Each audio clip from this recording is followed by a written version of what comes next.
Hey, it's me, Coach Hunt. I hope you guys are doing well. I hope you guys are doing well.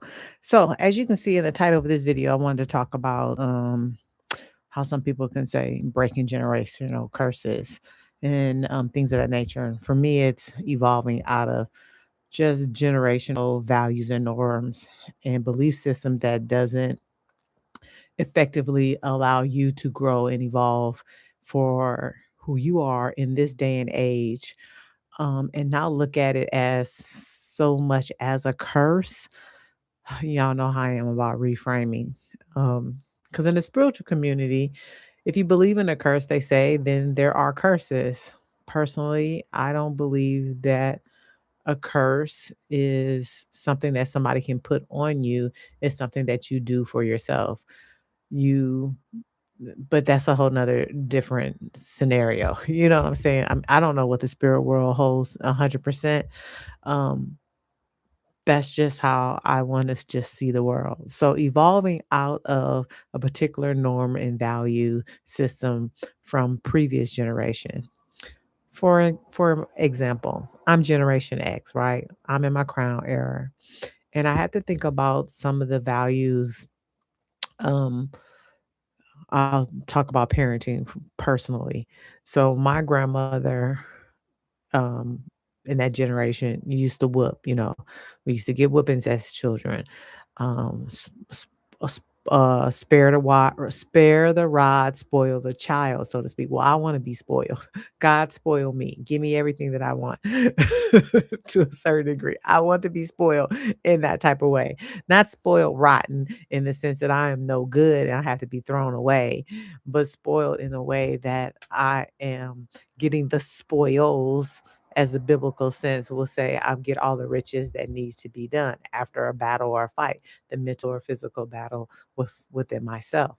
So I personally never whooped my children. I may have popped them when they were small to, make sure that they didn't, fall down the stairs or touch a hot stove, but I never put a belt to them. I never put a switch to them. I never beat them or whoop them or for any of that matter. That's not what I do. And so some people could say that they are soft, and I believe that they're emotionally intelligent to a certain degree. And I think that's more important in this day and age to have that ability versus old school values that were given to our family by, let's say, slavery. I'm just going to say it that way because I don't believe whoopings and beatings is normal in other cultures around the world. That's just me.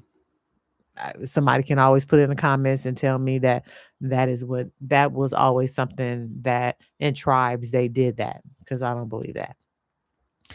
And so that's one norm and value. Another norm and value that I believe that I want to evolve out of, that I learned from my grandmother, is to eat everything on my plate, even if I'm full, to eat everything, to leave nothing on the plate. We don't waste food. That value, that mentality has kept me fluctuating in my weight. So you guys know that this year is about fitness, fun, and finances.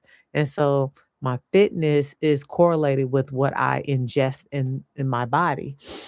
And that was a part of scarcity, and that was also a part of nutrition from from that generation to ensure that we had enough meat on our bones, so to speak, so we can be able to survive and thrive, whatever that meant.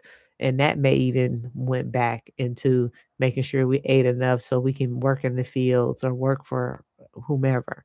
Now I don't have to do that. Now I can tell myself there's a such thing as leftovers, or there is a such thing as trash, and it's okay to throw away food that I do not want to consume anymore. And that's the difference. If I don't want to consume food anymore, then it's okay for me to throw it away. It, and that's a value system that I'm definitely evolving out of. And I don't make my children finish their plates, so to speak. They're adults now, so they don't do that either. My daughter especially, she will leave leftovers in the refrigerator for 4 or 5 days, a month, and I'm like, "Girl, if you don't throw that mess away, it is not even edible anymore." But there's values and norms that we have forgotten that I believe that I wish I would have taken more seriously from my grandmother. And I always say my grandmother because my grandmother raised me. That's who I in my mindset, who raised me. I live with my mother periodically, but overall, um, my mother's lifestyle of being a Black Panther and being a revolutionary wasn't really conducive to raising her children, me and my brother. So with that being said, the learning, the things that my grandmother taught me how to do, like balance a checkbook, pay bills, those things. I did not. I will have to say I failed in that. I did not teach my children those things, even though I also was taught in school how to balance a checkbook, how to write a check and sign my name and open up a bank account and all those things. I learned that in high school, preparing for the quote unquote real world, but I did not give those values and norms to my children. So I failed them in that, and I failed them in ways that no one taught me how to invest. People said to invest and to do certain things as I grew in my 20s and 30s, but no one really told me the value of it because I didn't really see the value in everyday life. And I wish I had the opportunity to do that more so, to be in a better position financially for myself and teaching that to my children. So I'm relearning and learning how to grow money and how to utilize it as a way of investment versus just having the basics, meaning buy a house, get a college degree, get a job, buy a house, retire. I want to do more than just those basic things. And that's what was ideal 30, 50 years ago. So that's one value norm that I want to evolve out of, to have what my mentor will say, legacy money, because that's something that never crossed my mind. I was like, what's that? Why? What is that? Why is that possible? And why do I need to have that? So I'm learning and relearning and growing and evolving in that particular area. And it's never too late, you know. I'm 50, I could be still here in this world till I'm 90. Lord have mercy, another 40 years of this. And so that even now is a an opportune time for me to move forward and learn from other people who are doing exactly what I want to do, even at this age and even younger.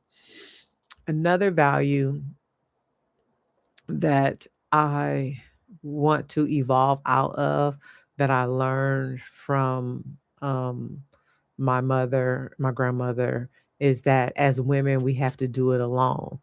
My grandmother was divorced, my mother was divorced twice. And so I didn't really see a quote unquote head of the household that was of not female led. And it's wonderful to have females lead. It is. My grandmother owned rental property. She had her master's degree. My mother did her thing. And so they did teach me different levels of what I can do, but it also I lost, or I didn't have the opportunity to see a healthy male thrive in being the provider, the protector, and the owner of the household, so to speak. When I say owner, the woman rules the house, but the man owns the, I ain't gonna say own like in ownership, but he owns the stability of the house. That's his role and goal in a traditional, patriarchy family. And that's okay and that's all right. But I also know that it's time for me to evolve out of that and know that I can manifest and take care of myself, but God will always be my provider. Divine love will always be the head of all the households that I will ever step into. So I was reading Evolving Generations, and that's what from the Daily Own. And it really just stuck into me. It really stuck with me today. I've read this book, I don't know how many times. You see all the things. And this is one of the chapters that I never put a note on. I don't know why, but this time when I read it, it just hit differently. It opened my mind a little more. I got more intuitive hits about going deeper about ancestry and how people view their norms and values and curses and how to block, eliminate or stop generations from moving on. And I personally realize that I am also the one who hinders my children's generation. So as long as the earth evolves, society evolves, there's going to be a generation that needs to evolve out of a certain value and belief system. Whether you call it a curse or not, those values will shift and change. The main value that probably will never change is to love yourself. Y'all know I'm going to say it. Love yourself first and love God. And you can't love God without loving you because you have to be self-aware to even know who you are, to realize that you came from somewhere, to love God enough. So that is my message for today. I love you guys so much. I If you want any clarity about this, or if you have any questions about the generation and how we want to evolve out of it and not just always think about the generation or curse and running from the curse or healing the curse and all the drama and trauma that we put with our lives. We're just going to evolve, honey. We're just going to evolve. We're going to continue to spiral up. And that's it. That's all. It's Coach Hunt. I'm a holistic self love coach who help women in their crown era, that intuitional era that is blossoming within us as we move throughout menopause and beyond, to have the best life ever, whatever that means for you, whatever goals and values and new ideas that you want to blossom into this world. I would love to support you in that. And I love you guys so much, and I have your greatest interest at heart. So, bye.